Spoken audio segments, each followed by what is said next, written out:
মালদার হরিশ্চন্দ্রপুরে পীর হজরত সৈয়দ শাহ কুতুবুদ্দিন রহমতুল্লাহ আলাইহির স্মৃতি স্মরণে হরিশ্চন্দ্রপুরের ভবানীপুর গ্রামে 6 ডিসেম্বর শুক্রবার থেকে শুরু হতে যাচ্ছে 52তম উরুসের মেলা। 6 ও 7 ডিসেম্বর 2 দিন ধরে চলবে মেলা।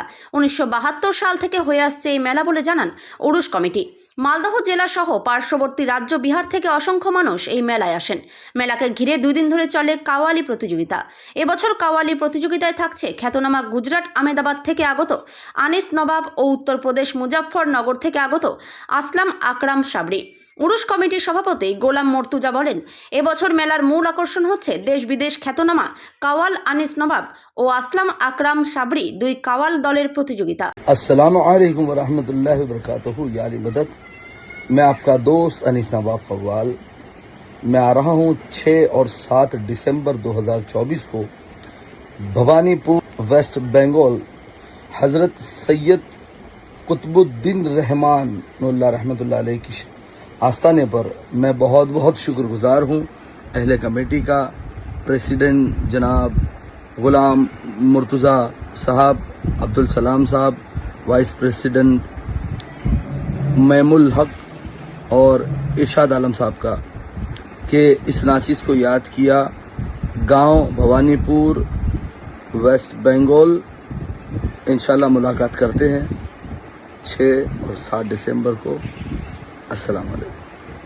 আমাদের গ্রামে আগামী 6 এবং 7 ডিসেম্বর 2024 হজরত সৈয়দ শাহ কুতুবুদ্দিন রহমতুল্লাহ আলাইহির স্মৃতিতে আমাদের উরুস মোবারকের প্রোগ্রাম আছে। সেই প্রোগ্রামে আমাদের এই ভারতবর্ষ খ্যাত যে কাওয়াল আছে সেই কাওয়াল আসছেন, আনিস নবাব যে কাওয়াল আছেন তিনি আসছেন আনিস নবাব, তিনি আসছেন এ থেকে ওই গুজরাট আহমেদাবাদ থেকে। তার সঙ্গে আরেকজন কম্পিটিশন করছেন আমাদের মুজাফফরপুর ইউপি আসলাম আকরাম সাবরি। কোন কোন ডেটে মেলা রয়েছে? আমাদের মেলার হচ্ছে আগামী শুক্রবার এবং শনিবার, ইংরেজি তারিখ হলো 6 এবং 7 ডিসেম্বর। কদিন ধরে চলবে এই মেলাটা? এই মেলা চলবে 2 দিন ধরে। মূলত মূল অনুষ্ঠানটা হচ্ছে 2 দিন, কিন্তু প্রোগ্রাম মেলা থাকে আরও কয়েকদিন। আমাদের প্রোগ্রাম চলে যে মেলায় যে দোকানপাট এবং খেলনা যেরকম জাম্পিং আসবাবপত্র সমস্ত রকমের দোকান থাকে, সেই দোকানগুলো কিছুদিন থাকে আরও। কোন গ্রামে মেলাটা লাগছে? এটা হচ্ছে আমাদের ভবানীপুর গ্রাম, হরিশ্চন্দ্রপুর থানা, ভবানীপুর গ্রাম, পোস্ট অফিস বাংলো। আমাদের মেলাটা মূলত হয় মাজারের পার্শ্বে, মাজার যে আছে তার পূর্ব দিকে মাঠটাতে আমাদের মেলা লাগে। এই গ্রামে আসার যোগাযোগ ব্যবস্থা কি আছে? কোন কোন রুট দিয়ে মানুষ আসতে পারবে? এই গ্রামে মেলায় আসার জন্য আমাদের সমস্ত রকম যোগাযোগ ব্যবস্থা ভালো আছে। যেরকম ট্রেন দিয়ে হরিশ্চন্দ্রপুর স্টেশন হয়ে তুলসিয়াটা মার্কেটের পাশ দিয়ে আমাদের ভালুকাগামী যে রোড আছে সেখান থেকে আসতে পারবে, এবং ভালুকা থেকে যারা আসবে মহেন্দ্রপুর বনসুরিয়া হয়ে যে পাকা রোড আছে সেখান থেকে আমাদের গ্রামে ঢুকতে পারবে। চাঁচল থেকে চাঁচল সাইড থেকে যারা আসবে তারা চাঁচল ন্যাশনাল হাইওয়ে দিয়ে আসবে, এবং তুলসিয়াটা মার্কেট দিয়েও ঢোকা যায় এবং বনসুরিয়া দিয়েও ঢোকা যায়। বিভিন্ন রুট দিয়ে আমাদের যোগাযোগ খুব ব্যবস্থা ভালো আছে। কোন কোন এলাকার মানুষরা এই মেলায় আসেন?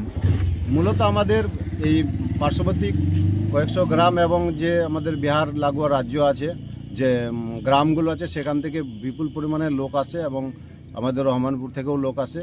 তারা কাওয়ালিতে অংশগ্রহণ করেন এবং মেলায় চাদর খুশিতে অংশগ্রহণ করেন এবং মেলা অনুষ্ঠানে থাকেন।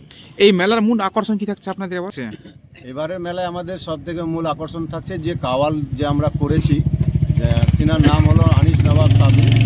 তিনি আমাদের আহমেদাবাদ ইউপি থেকে আসছে, মুজাফফরপুর গুজরাট থেকে আসছে, আহমেদাবাদ গুজরাট থেকে আসছে। তিনি হলেন খ্যাতিনামা কাওয়ালি। তার ভারত তথা ভারতের বাইরেও তার সুনাম আছে। সেই কাওয়াল পার্টিকে আমরা নিয়ে এসেছি, তার নাম হচ্ছে আনিস নবাব, এবং তার সঙ্গে আমাদের থাকছে আসলাম আকরাম সাবরি ইউপি থেকে। তাদের মধ্যে দুজনের মধ্যে কম্পিটিশন থাকবে, যে যিনি ভালো কাওয়াল গাবেন বা ফার্স্ট সেকেন্ড প্রাইজ আমরা তার বিতরণ করব। ঠিক আছে। ক্ষতিকারক প্লাস্টিকের ক্যারিব্যাগ বর্জনের নির্দেশ দিয়েছে সরকার। চারিদিকে চলছে সচেতনতামূলক প্রচার কর্মসূচি। রায়গঞ্জেও তার ব্যতিক্রম নেই। ক্ষতিকারক প্লাস্টিক পরিবেশকে চরমভাবে দূষিত করছে। এর থেকে নিস্তার চাই। তাহলে উপায় কি? চিন্তা নেই, রায়গঞ্জে চলে এসেছে বিকল্প ব্যবস্থা। সবার জন্য সুখবর। পশ্চিমবঙ্গ সরকারের অনুমোদনে আগামী সপ্তাহ থেকেই শহরে তৈরি হতে চলেছে পরিবেশ বান্ধব দূষণমুক্ত বিভিন্ন ধরনের বায়ো ক্যারিব্যাগ, যা অবশ্যই পচনশীল। একেবারে সুলভে পেয়ে যাবেন আপনারা। আগ্রহী বিক্রেতা ও ডিলারশিপের জন্য অতি সত্বর যোগাযোগ করুন আমাদের সাথে। আমাদের ঠিকানা ইকো ক্যারি ইন্ডাস্ট্রিজ, জেলখানা মোড়, রায়গঞ্জ, উত্তর দিনাজপুর। আমাদের মোবাইল নম্বর 7001178352 অথবা 9434171272 অথবা 8250161082 অথবা 9800217806।